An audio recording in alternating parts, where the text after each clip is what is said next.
प्रेक्षकांनो, बापूसाहेब आणि सुशीलाबाई एकमेकींच्या आठवणींमध्ये अगदी तळमळ करतायत असं म्हणायला हरकत नाही. आज भारी दाखवलंय त्यांनी. बापूसाहेबांचे काही कार्यकर्ते आलेत. बापूसाहेब त्यांना म्हणत असतात, काळजी करू नका, आम्ही लवकरच बाहेर येऊ. आम्हाला खात्री होती तुम्ही आम्हाला विसरणार नाही. आता ते म्हणतात की बापूसाहेब तुमची काळजी वाटते आम्हाला वगैरे वगैरे. बापूसाहेब म्हणतात, काळजी करू नका वाघांनो. कार्यकर्ते म्हणतात, लोक तुमच्याबद्दल काय बाय बोलताय, छिथू करताय. बापूसाहेब म्हणतात, बोलू दे की. मग ते लोक म्हणतात, आमदारकी धोक्यात आली तर. बापूसाहेब म्हणतात, पिंकीने आमच्यावर केलेले आरोप सिद्ध झाले तर आमदारकी जाईल ना. आमच्यावरचे आरोप खोटे आहेत हे सिद्ध करा. तोडा फोडा वाटेल ते करा.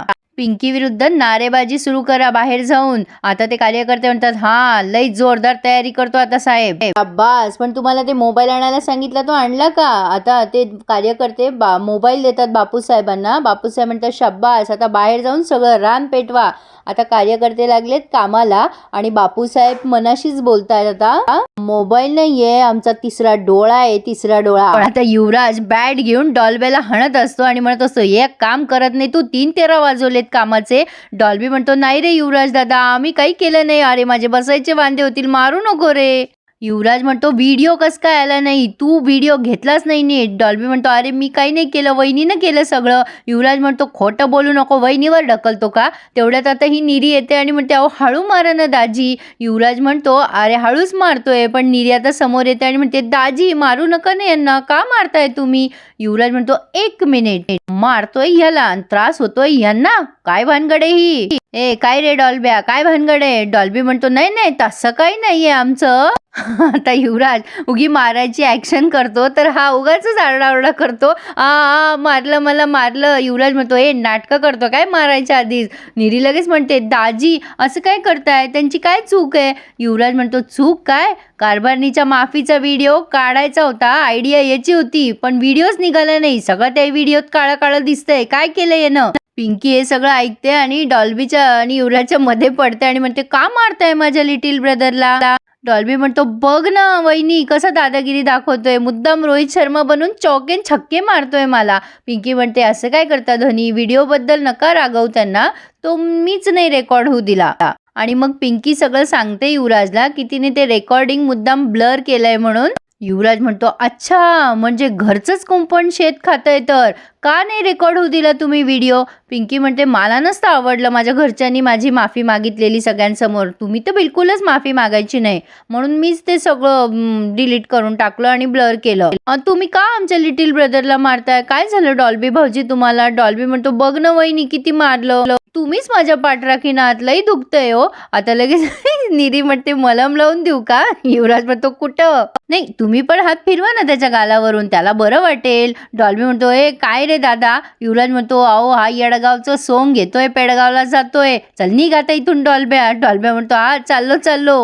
निरी विचार करत असते, किती गोड आहेत डॉल्बी, पिंकी दीदीचे पण लाडके आहेत, नाव पण किती गोड आहे ना ह्यांचं, डॉल्बी. मनाशीच हसताना पिंकी बघते आणि म्हणते, काय ग ड्रीम गर्ल, कसलं ड्रीमिंग करतेस ग.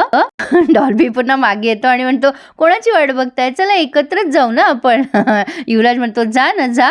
पिंकी विचार करायला लागते, काय भानगड झाली आहे या दोघांची. पण युवराज मात्र तिथे कोणी नाहीये ही संधी साधतो आणि पिंकीला जवळ घेतो आणि या दोघांचा पुन्हा रोमॅन्स सुरू होतो आणि पुढे मजा आहे प्रेक्षकांनो. चित्रा सुशीलाबाईंची सेवा करत असते तेव्हा फोन वाजतो. चित्रा म्हणते, आओ आई साहेब, व्हिडिओ कॉल आलाय तुम्हाला, नंबर कोणाचा आहे, सेव्ह नाहीये. सुशीलाबाई म्हणतात, थांब जरा मी बघते. आणि आता फोन ऑन केल्या बापूसाहेब दिसताय सुशीलाबाईंना व्हिडिओ कॉलवर. चित्रा म्हणते, आई साहेब बापूसाहेबांचा व्हिडिओ कॉल आहे, मी बोलू का. चित्राला लगेच हाकलते सुशीलाबाई, जा तू जा, मी विचारते, तू जा इथून. चित्राला कटवतात त्या आणि म्हणतात, साहेब कोणाचा फोन आहे, तुमचा नंबर नव्हता माझ्याकडे, हा कुठून आला फोन. बापूसाहेब म्हणतात, कशाला चौकशा करताय, आमदार होत आम्ही, तुम्ही बोला की. आता सुशीलाबाई लगेच रडायला लागतात आणि म्हणतात, साहेब तुम्हाला लई भेटावं असं वाटत होतं आम्हाला, तुम्ही घरात नाहीये ना, तर माझी काही एक किंमत ठेवली नाही हो या लोकांनी माझी. तर लगेच बापूसाहेब म्हणतात, माहिती आहे आम्हाला, घर फिरलं ना की घराचे वासे पण फिरतात, एक जात सगळे फितूर झालेत. सुशीलाबाई म्हणतात, तुम्हाला सांगते साहेब, मी या समजाला ना ती घाटवाडीची पोरगीच जबाबदार आहे. अहो केवढे डोक्यावर घेऊन बसताय सगळे तिला घरात, केवढे लाड करताय, काय सांगू तुम्हाला. पण साहेब मला ना शंका आहे, ही पोरगी ना ती नाहीये जी आहे, म्हणजे ती पिंकी म्हणून घरात घुसली आहे, पण ती तोतयाच वाटते मला. बापूसाहेब म्हणतात, जाऊ द्या हो, काय पिंकी पिंकी करता, सोडून द्या तिला, मी काय सांगतो त्याकडे लक्ष द्या. आता पिंकी पिंकी करू नका, पण आपण दोघं कधी कुठे भेटू ते काही आपल्याला आता माहिती नाही आहे, पण आता या व्हिडिओ कॉलद्वारे आपण रोज भेटत जाऊ. कसं आहे ना सुशीलाबाई, जोपर्यंत ती पिंकी आमच्यावर केलेले आरोप मागे घेत नाही ना, तोपर्यंत आम्ही काही सुटू शकणार नाही. त्या पिंकीला कसं जेरीस आणायचं, कसं अडचणीत आणायचं आणि तिनं आमच्यावर केलेले आरोप मागे घ्यायला कसं भाग पाडायचं ना, हे आता आपला पुढचा कार्यक्रम असणार आहे.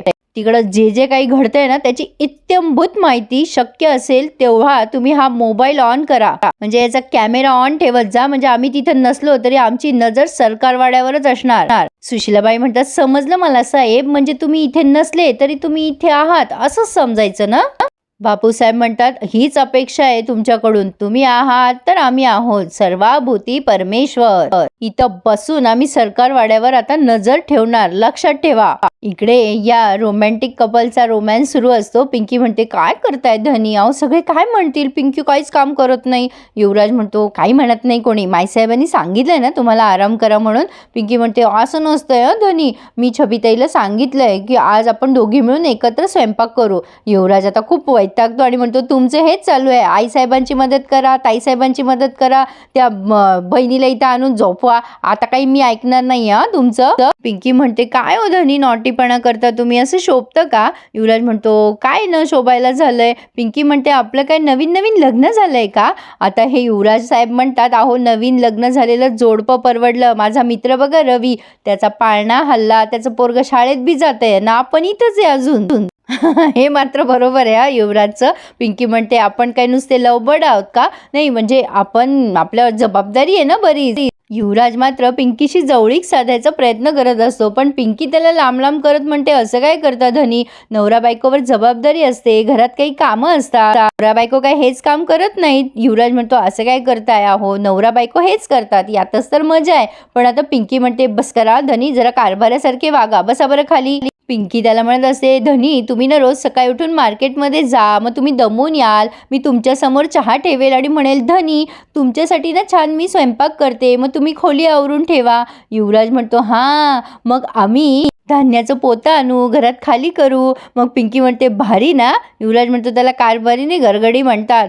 पिंकी म्हणते, धनी यात पण रोमॅन्सच आहे ना. युवराज म्हणतो, याला काही रोमॅन्स नाही म्हणत, मी सांगतो ना तुम्हाला रोमॅन्स कशाला म्हणतात. अहो आम्ही आंघोळीला जाणार, मग तुम्ही हळूच येऊन साबण लावणार आम्हाला, मग आम्ही तुम्हाला. मग पिंकी लगेच तिथून पळते आणि म्हणते, माई साहेब आले आले, आणि युवराजला चिडवते, कसं फसवलं तुम्हाला धनी, आणि पुन्हा पुन्हा त्याला चिडवते, यालाच ते रोमॅन्स म्हणता ना धनी. आणि धनी तुमच्यासाठी ड्रॉवरमध्ये ना काहीतरी ठेवलंय, आणि त्याला एक फ्लाइंग किस देऊन निघून जाते. युवराज म्हणतो, काय ठेवलंय. पिंकी म्हणते, बघा की तुम्हीच. आता युवराज खूप एक्सायटेड होतो आणि तिचा फ्लाइंग किस असं झेलतो, आणि मग पिंकी गेल्यावर विचार करतो, काय कारभारीन, किती त्रास देणार आहे आम्हाला. आता त्या ड्रॉवरमधनं तो चिठ्ठी बाहेर काढतो, त्याला वाटतं काहीतरी लव्ह लेटर लिहिलंय. तो विचार करतो, अरे वा लव्ह लेटर, यात काय लिहिलं असेल, याचा विचार करून करूनच गुदगुल्या होत आहेत आमच्या मनात. आता सुरुवातीला त्याच्यावर लिहिलेलं असतं डिअर धनी, आणि अख्खीच्या अख्खी किराण्याची लिस्ट त्यात लिहिलेली असते. युवराज वैतागतो आणि म्हणतो, आता तर तुम्हाला सोडतच नाही कारभारीन मी. आता किचनमध्ये जाऊन तिला जाब विचारतो, काय आहे हे. चंद्री यांना बघून हसत असते. युवराज म्हणतो, आम्हाला वाटलं तुम्ही आमच्यासाठी लव्ह लेटर लिहिलंय, हे काय चाललंय तुमचं. पिंकी म्हणते, सामानाची लिस्ट आहे, जाऊन सामान आणा. युवराज म्हणतो, चिटिंग करू लागल्या तुम्ही आता. पिंकी आता युवराजची कंप्लेंट करते आणि म्हणते, माईसाहेब बघा बरं हे कशी चिटिंग करतायत माझ्याकडे. आता लगेच माईसाहेब म्हणतात, काय चिटिंग केली युवराजने. पिंकी म्हणते, बघा ना माईसाहेब, आता यांना बाहेरचं सामान आणायला सांगितलं मी, तर हे मलाच आणायला सांगताय. युवराज म्हणतो, अहो माईसाहेब आम्हाला काय तुरडाळ मुगडाळीतला फरक कळत नाही, आम्ही कसं सामान आणणार. आता ह्या माईसाहेब म्हणतात, अरे शिक की मग तिच्याकडून, तुला फायदा होईल, आयुष्यभर कामाला येईल तुला. मग आता युवराज म्हणतो, येईल का कामाला, शिकवा मग. पिंकी म्हणते, मी काय तुमची टीचर आहे का. युवराज म्हणतो, मग मला काय समजणार, शिकवा ना तुम्हीच. पिंकी म्हणते, धनी अहो ही सगळी कामं पुरुष मंडळीच करतात घरातली. युवराज म्हणतो, अरे मला नाही आवडत ही असली कामं करायला. पिंकी म्हणते, असं काय करता धनी, माझ्यासाठी करा की अशी कामं, नाही म्हणजे तुमच्या कारभारणीसाठी करा.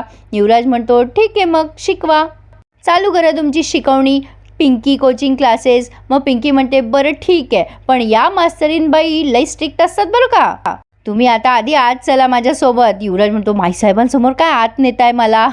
पिंकी म्हणते ओ धनी बाजारात जायचंय ना, मग पिशव्या लागतील की नाही, चला आता आतमध्ये.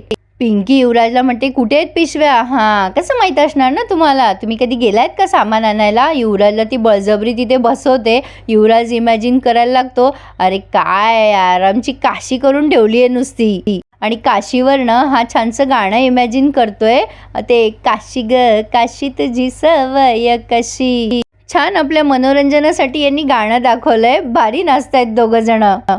युवराज तर मला सनी देओलच वाटला. असो, पण आता पिंकी आणि युवराज नाचत नाचत बाहेर गेलेत आणि छान डान्स दाखवलाय आणि हा एकटाच नंतर नाचायला लागतो आणि त्याच्या स्वप्नातून जागा होतो. गाणं भारी आहे काशी ग काशी. असो, पण आता युवराजला पिशव्या देते पिंकी आणि स्वप्नातनं जागा करतीये. आता युवराज पिंकीला म्हणतो चला ना माझ्यासोबत, मला नाही काही कळणार. पिंकी म्हणते असं म्हणताय वय, पण नेक्स्ट टाइम तुम्ही जायचं हां, मी नाही येणार धनी तुमच्याबरोबर. युवराज म्हणतो नेक्स्ट टाइम बघू, आता तर चला. युवराजला असं वाटतंय पिंकीसोबत बाहेर कुठेतरी फिरायला जावं. साहजिक आहे, कुठल्याही नवऱ्याची अपेक्षा असणारच की बायकोने त्याला थोडासा प्रायव्हेट वेळ द्यावा. तर प्रेक्षकांनो, पिंकी म्हणते थांबा जरा, पर्स घेते आणि इथे त्यांनी हा रिव्ह्यू पूर्ण केलाय. पुढे आपण बघतोय सुशीलाबाईच्या हातातून सरकारवाडा चालला बरं का. माईसाहेब पिंकीला म्हणतात आता घराची सगळी जबाबदारी तू घे.